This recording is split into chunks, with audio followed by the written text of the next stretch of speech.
12 ফেব্রুয়ারির নির্বাচনে বিপুল সংখ্যাগরিষ্ঠতা নিয়ে সরকার গঠনের পর প্রধানমন্ত্রী তারেক রহমান ঘোষণা দেন জনগণের প্রত্যাশা পূরণই হবে সরকারের প্রধান লক্ষ্য।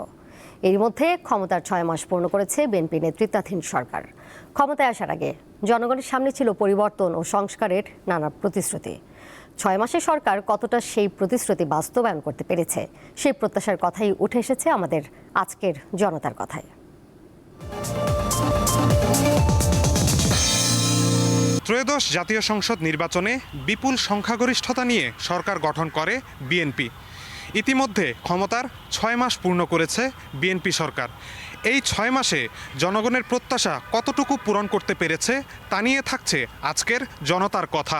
বিএনপি সরকার যখন আসে তখন সেই অন্তর্বর্তী সরকারের যে অরাজকতা ছিল সেই তুলনায় কিছুটা স্থিতিশীলতা আসে, যেটা একটা আশাব্যঞ্জক বলা যায়। সরকার কতগুলো উদ্যোগ নিয়েছে, যেমন খাল খনন, কৃষকদেরকে কার্ড দেয়া, জেলেদেরকে কার্ড দেয়া, পাশাপাশি যারা ক্রীড়াবিদ আছে তাদেরকে অ্যালাউন্সের আওতায় নিয়ে আসা। তো এই বিষয়গুলো আমার কাছে খুব ভালো মনে হচ্ছে। বিদ্যুতের দাম বেড়ে গেছে, তো বিদ্যুতের দাম বেড়ে যাওয়ার মাধ্যমে যে দ্রব্যমূল্যের দাম বেড়েছে এবং এর মাধ্যমে মুদ্রাস্ফীতি তৈরি হবে, যার মাধ্যমে দেশের ইকোনমিতে একটা ইম্প্যাক্ট ফেলতে পারে। বাচ্চাদের লেখাপড়া স্কুলের দিকে এইটাই আর কি ভালো লাগছে যে শিশুদের করতেছে অনেক স্কুলে প্রাইভেট পড়ার জন্য, এইটাই ভালো লাগছে।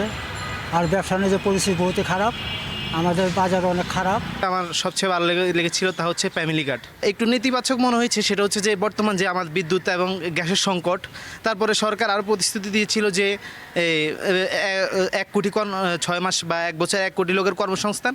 তো এগুলো আমার খুব নেতিবাচক লেগেছে। প্রতিশ্রুতি যা দিয়েছে তার এটা মোটামুটি ভালো পরিস্থিতি দেখা যাচ্ছে।